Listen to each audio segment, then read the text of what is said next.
기독교 신앙은 창조 신앙에 근거한 것이다. 창조 신앙이 없었다면 이 세상의 전체 문제에 대한 해석이 달리 나와야 될 것이고 우리 삶의 모든 것도 다른 각도에서 이해할 수밖에 없었을 것이다. 하나님은 천지를 창조하셨다고 하는 사실을 글자 그대로 믿을 수 있는 성도라면 우주관, 인생관, 역사관, 가치관이 전혀 다른 각도에서 이해될 것이기 때문에 창조론은 매우 중요하고 기독교 신앙에서 가장 기초가 되는 이론이다. 그럼에도 불구하고 창조론에 대해서는 다양한 이해와 해석들이 나타나고 있다. 1. 진화론 1. 무신론적 진화론 창조론과 진화론은 전혀 병행될 수가 없고 진화론을 주장하는 한 창조론은 받아들여지지 않는다. 찰스 다윈 이전 고대의 헬라 철학자들 중 탈레스, 아낙시멘드, 아낙시메네스, 에피쿠로스 같은 사람들이 모두 다 진화론자였다. 그러나 진화론은 성경의 진리에 배치되고 있다. 진화론을 따라갈 경우에는 생명과 사물의 기원을 도무지 설명할 수 없다. 2. 유신론적 진화론 하나님을 섬긴다고 하는 기독교인 가운데도 진화론을 따르고 있는 이들이 있다. 이들은 하나님께서 진화 과정을 인도하셨다고 믿는 이들로 진화론의 이론을 받아들이면서 이것을 하나님과 연결을 시켜서 하나님이 진화론적인 방법으로 창조하셨다고 주장하는데 이를 유신론적 진화론이라고 한다. 이 주장 역시 성경의 진리와는 다른 것이다. 태초는 마지막을 잉태하고 있으며 하나님은 처음이시고 마지막이시므로 성경은 진화론이 아닌 창조론을 우리에게 가르치고 있다. 요한복음 17장 5절과 24절을 보면 창세전에라는 말이 나온다. 또 에베소서 1장 4절, 베드로전서 1장 20절, 디도서 1장 2절, 디모데후서 1장 9절에서도 창세전에 혹은 창조전에 하나님이 세상을 만드시기 전에 우리를 구원하실 계획을 가지셨고 우리를 자기 백성으로 이미 택하셨다는 말씀이 나타난다. 태초로부터 세상이 움직여지는 것으로 생각하지만 하나님의 시간은 창조 이전에도 있었다. 하나님이 천지를 창조하신 태초는 시간 세계와 공간 세계가 시작되었다는 것을 말한다. 임마누엘 칸트는 시간과 공간의 세계를 우주라고 했다. 시간과 공간을 합친 것을 우주라고 한다. 어거스틴의 시간론에 보면 시간도 피조물이다라는 유명한 말이 있다. 그래서 태초란 하나님께서 처음이고 마지막이 되는 심판을 가져오는 그런 시간도 되는 것이다. 우리는 진화론 자체를 믿을 수 없기 때문에 앞에 나오는 무신론적 진화론뿐만 아니라 비록 유신론적 진화론이라 할지라도 성경 진리와 대치되므로 이를 받을 수 없다. 2. 창조론 1. 재창조론 창세기 1장 1절과 2절 사이에 큰 거리가 있다고 주장하는 학설이다. 미국을 다 보아도 그랜드 캐년을 보지 못한 사람은 미국을 보았다고 하지 말라고 할 만큼 미국의 명물이자 세계의 명물인 그랜드 캐년은 몇백 미터의 협곡이다. 이 편에서 저 편으로 건너갈 수 없다. 그와 같이 창세기 1절과 2절 사이는 건널 수 없는 엄청난 구렁이 있다는 것이 간격 이론이요 재창조론이다. 1800년대의 스코틀랜드의 목사여 저술가인 토마스 찰머는 하나님이 창조하실 때에 모든 것이 선했다. 그러나 이 세상을 천사 루시퍼가 다스리다가 죄를 짓게 되었다. 그 결과 하나님의 심판으로 세상은 혼돈과 공허 속에 빠지게 되었고 흑암이 깊음 위에 있게 되었다고 했다. 이를 하나님께서 마침내 새 질서의 세계로 만드신 것이 창세기 1장 3절부터 31절의 기사라고 본 것이다. 찰머는 1절과 2절의 시간적 거리는 6천년보다 짧지 않을 것이라고 해석한다. 이와 같은 학설은 보수주의적인 신학자들에게는 이유 없이 받아들여져서 근대까지도 대단히 유명한 학설로 받아들여지고 있다. 아더 핑크와 영국의 유명한 루이스 그리고 세대주의 학자인 스코필드, 프란시스 셰퍼와 같은 유명한 학자들도 루시퍼가 세상을 다스리기 시작한 것이 창조 때부터 얼마의 거리가 있었는지는 모르지만 본질적인 입장은 함께 하고 있다. 이 모든 복음주의자들이 재창조론을 택함으로 인해서 교회들이 혼란에 빠지게 되었고, 이 재창조론은 근래에 와서 많은 비판을 받고 있다. 재창조론의 이론과 그에 대한 이론을 살펴보자. 1. 주석적 해석. 첫째로 그들의 주장하는 입장을 보면 우선 1절과 2절 초두 사이에 히브리어 바우라는 단어가 있는데, 이 단어를 그리고로 해석할 경우와 그러나로 해석할 경우 의미가 달라진다. 그러나로 해석할 경우 이 두 절의 관계는 제거되어야 한다. 즉 1절이 완전히 끝나고 다시 접속사로 다음 절을 연결하고 있기 때문에 태초에 하나님이 천지를 창조하시느니라, 그러나 땅이 혼돈하고 공허하며, 이렇게 읽으면 된다.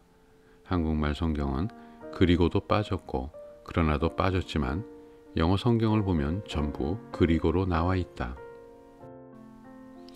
그런데 최근에 미국과 영국에 있는 복음주의 학자들은 NIV에는 1절과 2절 초두의 사이에 그리고로 번역을 하지 않았다. 여기서 그러나라고 번역을 할 때는 상당한 문제가 생기게 된다. 재창조론이 등장되는 것이다. 둘째로 창조시의 첫째 날부터 여섯째 날까지 저녁이 되며 아침이 되니라는 말이 반복되고 있다. 그리고 하나님이 이르시되는 1절에 나오지 않고 3절부터 나오므로 1절에서 창조의 첫날이 시작된 것이 아니고 3절이 되어야 한다는 주장이다. 그렇다면 처음 두 절은 첫째 날 창조 전의 상태로 분리되어야 할 것이다. 히브리서 1장 3절을 보면 하나님의 말씀으로 창조하셨다고 했다. 태초에 하나님이 천지를 창조하시니라. 그 다음에 3절부터 하나님이 이르시되 말씀이 나오니까 그것은 재창조라는 것이다. 이것이 그들의 주장을 뒷받침하는 근거다. 셋째로 히브리 동사 하야가 2절에 나오는데 그것을 영어로 was로 번역을 하느냐 became으로 번역을 하느냐 하는 문제에 있어서 이들은 became으로 번역을 한다. 영어 성경에는 땅은 혼돈 상태에 있었다고 되어 있다. 그러나 이들은 땅이 혼돈이 되고 있다고 번역하므로 과거 완료형의 의미를 나타낸다. 그러니까 1절에서 창조가 되고 2절에서 재창조가 되었다는 것이다. 이것은 오늘날 구역학자들뿐 아니라 성경을 연구하는 이들에게 굉장한 문제를 제기한다. NIV 성경에는 was로 번역을 해놓고 난외주에는 became이라고 번역할 수 있다고 했다. 그러나 이것은 영어의 possibility다.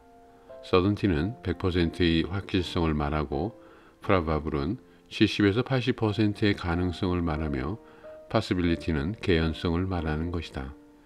NIV 성경에서는 became이라고 번역할 수 있는 개연성으로 잘 보고 있는 것이다. 이 경우에는 재창조론을 인정하게 되는 것이다. 창세기 1장 3절에서 뱀이 간교하다고 했는데 was보다는 became으로 번역했다. 사탄이 그를 사용함으로 간교하게 되었다고 읽어야 된다. 또 3장 20절에서 하와가 산자의 어미가 되밀어라고 했는데 나나주의 KJV는 was로, NIV에서는 became으로 번역을 했다.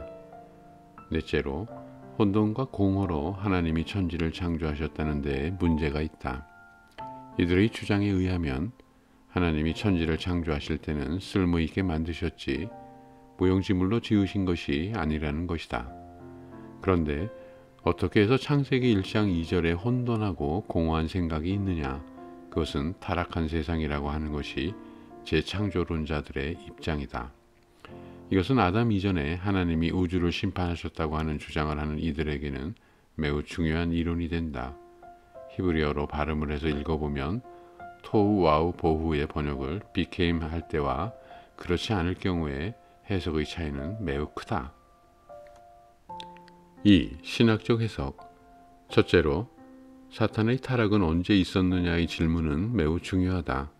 왜냐하면 아담과 하와 시대에 사탄은 이미 존재하고 있었기 때문이다. 사탄의 타락은 세상과 아무런 관계없이 일어난 것일 것이다. 그러나 그는 이 세상의 권세자로 세상과 특별한 관계를 가진 것 같이 보인다. 그러므로 세상을 하나님을 대신하여 다스렸을 가능성은 있다. 화석을 연구하는 사람들에 의하면 화석을 보고 인간이 세상에 나타나기 전에 이 세상에는 싸움과 질병과 죽음이 있었다고 주장한다. 그러나 성경은 죽음을 아담의 죄로 인해서 온 것으로 기록하고 있다. 물론 화석은 홍수 이후에 만들어진 것이라고 주장하므로 성경을 옹호하려고 하는 이들도 있으나 문제는 여전히 남아있다. 이러한 해석에 의하면 하나님께서 한번 창조를 하시고 그 후에 다시 창조하실 그때에 사탄이 역사를 했다고 주장하는 것이다. 둘째로 히브리 동사 바라라고 하는 동사와 아사라고 하는 동사다. 1장 1절에서는 바라라고 하는 말을 사용했다가 7절에 가서는 아사를 사용했으므로 재창조를 했다고 주장한다. 공창을 만드사 하는 바라가 아니고 아사다. 성경을 연구하다 보면 구약 성경에서 아사라고 하는 동사와 바라라고 하는 동사를 섞어서 쓰고 있는 것을 보게 된다. 신약에도 영생이란 말과 생명이란 말을 헬라어 조에와 조에 아이언이란 말을 바꾸어 쓰고 있다. 아가페란 말과 필로스라는 말도 요한복음에서 자유롭게 바꿔서 사용한 것처럼 창세기에서도 바라라는 단어를 아사라는 단어를 섞어 쓰고 있다. 수사학에서는 같은 뜻이지만 가급적 용어를 다르게 사용한다. 히브리어 수사학에서도 바라라는 단어를 1절에서 썼으니까 그 다음에 나오는 단어는 다른 단어를 사용할 수 있다고 하는 문법적 해석이 가능하다. 7절에서 아사라는 동사를 썼다고 해서 반드시 재창조를 주장할 이유는 없다. 셋째로 결론으로 1장 1절과 1절부터 3절 사이에 하나님의 저주와 심판의 흔적이나 근거를 지질학적으로도 찾을 수 없다. 그 사이에 루시퍼가 죄를 범해서 하나님이 심판했다고 하는 것은 역사적으로도 근거가 없고 신학적으로도 근거가 없을 뿐 아니라 지질학적으로도 근거가 없다. 그러므로 재창조론은 이해할 수는 있으나 신학적으로는 성경 주석학상으로 일치하지 않는다고 해야 할 것이다. 그러므로 우리는 진화론을 받아들일 수 없는 것처럼 재창조론도 받을 수가 없다. 2. 6일 창조론. 이 이론은 엿새 동안에 하나님이 창조를 하셨다고 하는 근본주의자들의 주장이다.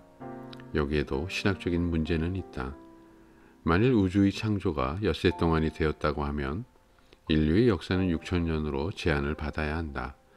여기서 나온 학설 중의 하나가 인간의 역사는 제7일이 안식일이 되므로 7천년이 되면 끝이 난다고 하는 이론이다. 인류의 역사를 아브라함의 역사, 모세의 역사를 거슬러서 아담까지를 세면 거의 6천년이 가까워지니 종말의 때가 가까웠다고 하는 사람들은 여기에 근거를 두고 있다. 그러나 학교에서 과학을 공부한 사람이면 누구나 이해할 수 있고 부정할 수 없는 진리는 지구나 우주의 역사가 6천년이 아니라 6만 년 혹은 600만 년 혹은 6천만 년 이상으로도 올라간다고 하는 사실이다. 6일 창조론에 대해서는 복음주의 학자들 가운데도 의견이 대립된다. 6일을 주장하는 학자들의 주장을 들어보면 6날 중에 태양이 넷째 날 창조된 것으로 첫째, 셋째 날은 아침이 되고 저녁이 되었다고 하지만 태양이 없는 때이므로 이것은 24시간이 아니고 어떤 기간이었을 것이다 라고 주장하면서 제4, 5, 6일은 24시간이므로 하나님께서 24시간을 예견하시고 여기서도 24시간의 시간 간격을 가지고 창조를 하셨을 것이라는 주장을 하는 것이다. 하나님이 24시간 내에 못하실 것이 없다. 2분 40초 만에도 모든 것을 다 창조하실 수도 있다. 그러나 문제는 이 24시간이라는 개념을 구태여 택하여야 하는가 하는 질문이다. 복음주의 학자들 가운데도 의견이 분분하다. 웨스트민스터 신학교의 가장 존경받는 두 구약학자 영 박사와 클라인 박사도 의견을 같이 하지 않는다. 영 박사는 20시간설을 주장하고 클라인 박사는 기관설을 주장한다. 그렇다고 해서 이것을 믿는 사람은 이단이고 저것을 주장한 사람은 정통이라고 말할 수는 없는 것이다. 그렇기 때문에 우리가 여기서 질문해 봐야 할 것은 그것이 어떠한 성경적 근거를 가지고 있느냐, 문자적으로 해석을 해야만 되느냐 하는 것이다. 여기에 저녁이 되고 아침이 되었다고 해서 하루를 반드시 24시간이라고 번역을 해야 되느냐는 질문을 하게 되는 것이다. 그러나 분명히 베드로가 시간에 대한 해석을 하기를 하나님의 시간은 하루가 1000년 같고 1000년이 하루 같다고 했다. 하루가 1000년 같다는 말은 그것이 365일을 1000개 합쳤다는 말이 아니고 긴 기간을 말하는 것이다. 그러므로 우리는 성경이 철저하게 말하고 있는 6일설을 주장하되 하루를 24시간이라고 할 이유는 없다는 것이다. 이것을 하나의 기간으로 이해해도 좋을 것이다. 아무튼 24시간이나 혹은 지질학적인 연대기보다는 하나님의 시간표에 의한 일정한 기간 동안 하나님이 무에서 유를 창조하신 창조론을 받게 되는 것이다. 3. 점진적인 창조론. 하나님이 창조하시되 오랜 기간 동안 하셨다고 하는 이론이다. 이 학설은 지금도 창조가 계속되고 있다는 주장이다. 이것도 문제다. 유명한 과학자 아인슈타인이 상대성 원리를 주장했다. 그의 우주론을 읽어보면 우주는 팽창한다라는 말이 있다. 우주는 팽창하였다라고 되어 있지 않고 우주는 팽창하고 있다고 되어 있다. 이 이론에 의하면 우주는 지금도 팽창하고 있다. 그래서 우리가 우주를 볼 때 만일 지구가 태양계 속에 들어있다면 지구는 태양계 속의 점 하나요. 만일 태양계가 은하계 속에 들어있다면 태양계는 은하계 속의 점 하나요. 은하계가 우주 속에 들어있다고 하면 은하계는 우주 속의 점 하나에 불과한 것이다.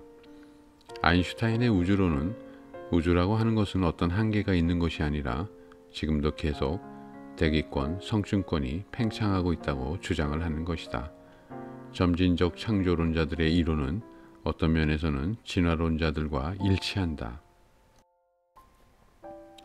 최근에 박사학위를 받고 논문을 낸 뉴먼과 에클먼은 점진적 창조론을 주장하고 나오므로 많은 유신론적 진화론을 따르는 사람들이 관심을 갖게 되었다.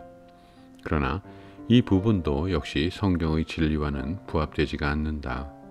하나님은 창조를 하셨다고 했지 하나님의 창조가 지금도 계속된다고 하지는 않기 때문이다. 3. 결론.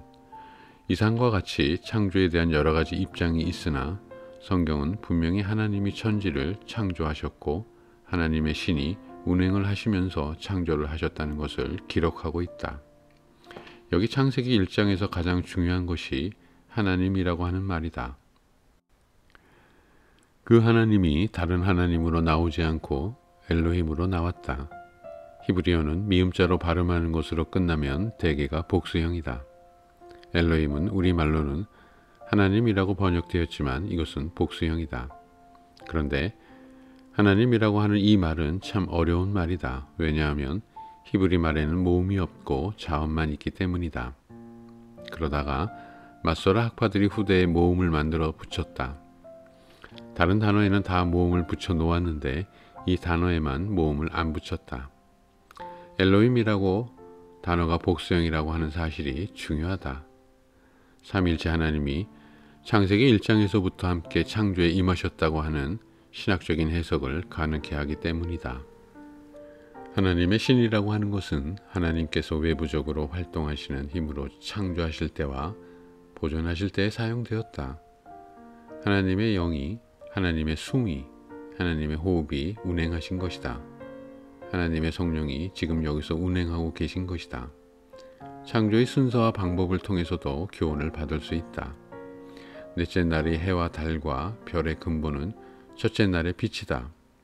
다섯째 날에 물고기와 새가 살려면 둘째 날의 바다와 궁창이 있어야 된다. 여섯째 날에 사람과 짐승이 살려면 셋째 날에 땅과 채소가 있어야 된다. 하나님은 넷째 날과 여섯째 날을 위해 첫째 날과 셋째 날을 준비하셨다. 일곱째 날의 준비일은 여섯째 날이다. 결국 인간이 이 세상을 사는 것은 일곱째 날에 들어가기 위해서이다. 일곱째 날은 안식인데 그것은 천국의 그림자이다. 우리가 이 세상에 사는 것은 이 세상을 위함이 아니고 하나님의 나라에 들어가기 위해서 마치 첫째 날과 셋째 날이 넷째 날과 여섯째 날을 위하여 준비 단계로 있는 것처럼 첫째 날과 여섯째 날은 일곱째 날을 위한 준비 단계의 날이다. 그러므로 이 일곱째 날이라고 하는 것은 매우 중요한 날이다. 오늘 우리의 삶이 여기에 초점을 맞추어야 하고 여기에 우리의 시선이 집중되어야 된다. 그래서 우리가 주일을 기다리고 주일을 위해서 월요일부터 토요일까지 일을 하는 것이다. 우리는 하나님을 위해서 존재해야 하는데 그 본래의 뜻을 잊어버리는 때가 많다. 오늘 이 말씀을 통해 특별히 창조론을 이해하면서 하나님 앞에서 다른 인생관과 세계관을 가지고 이 세상을 사는 저와 여러분이 될 수 있기를 바란다.